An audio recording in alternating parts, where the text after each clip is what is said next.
So now back to the 2FX and the 2 case.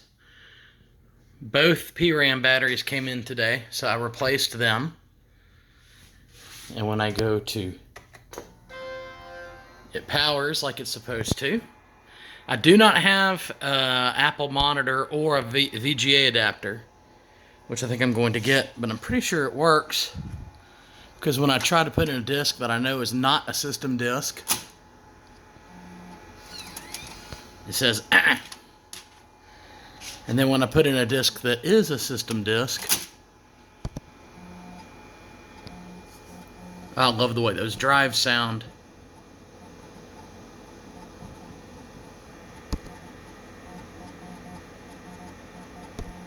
So anyway, now I just got to get display on it. Making progress.